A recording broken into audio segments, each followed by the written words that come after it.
My parents abandoned and ghosted me at my wedding 5 years ago, and now they want to reconnect after finding out they have grandchildren. My 29F husband, 30M, used to be my boss. About 9 years ago, I started working as his assistant. We spent about 2 years ignoring our mutual attraction for each other until we gave in. We then went to HR, who reassigned me, and the whole thing was strictly above board from the time we began dating.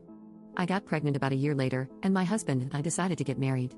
While we'd only really been dating for about 1 year, we knew each other completely, loved each other, lived together, and there was a baby on the way. We knew how it would look, but I had to leave the company anyway due to problems with my new boss, so we didn't anticipate this causing any issues, except with my parents. They, 62M and 57F, have always been overprotective, so I knew they wouldn't like me dating my boss, and I hadn't told them, but I had to tell them if I wanted them at my wedding. We decided to be mostly honest with them, about how it was strictly professional until it wasn't, how the second it got unprofessional we went to HR, how he had never taken advantage of me, but now we wanted to get married, and we wanted them there. We did not mention the baby because I felt that giving them that information in addition to the rest all at once would just break them. I was only about 4 months along when the wedding happened, so the bump was easily hidden by a flowy dress. The wedding itself went off without a hitch, and apart from my mother pulling me into the bathroom shortly before the ceremony to ask if I was sure about this, which I said I was, my parents seemed to take it well. The ceremony and reception were at 2 different venues, and we had to travel from one to the other, but my parents never arrived at the reception. I called them and got ignored, and then my brother called them, and they told him that they were going home.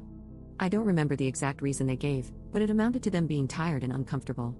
I tried contacting them after the wedding but found that I was blocked on everything except email, which I used to send them a long letter essentially saying that I'm an adult who made an adult choice, and I hope they can respect that. 5 years later, I have not heard from my parents since my wedding. My husband and I are not big on social media in general, but I recently posted something for our 5th anniversary in which I mentioned our 2 kids and a third on the way.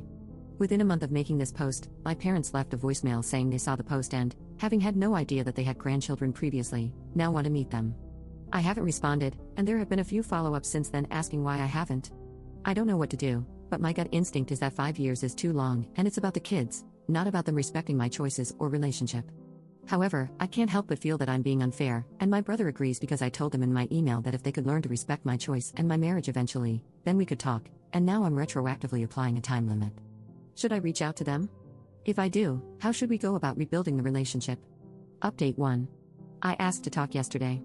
We were on Zoom within an hour. It was my parents, me, and my husband. They asked to see the kids, and I said they could see them eventually, depending on them earning our trust. For context before I get into the next part, my husband is not white. I am though, as are my parents. I didn't think this was a race thing or that my parents were racist, and neither does my husband. We don't understand why they would want to meet our mixed-race children if they were racist. They asked to start by reading me a letter that they claimed to have written on my wedding day.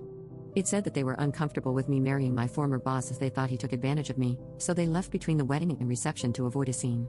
However, they wanted me to know they were here for me despite their issues with him.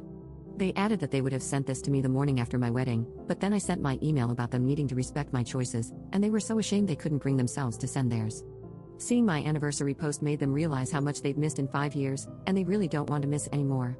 I had some questions, like what the big deal was with me marrying my former boss, and they said that it just wasn't what they had in mind for my wedding day and my future spouse.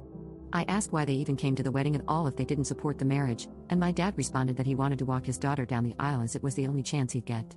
The way it was phrased implied that they had intentionally only come to the wedding so he could give me away, and always planned to leave halfway.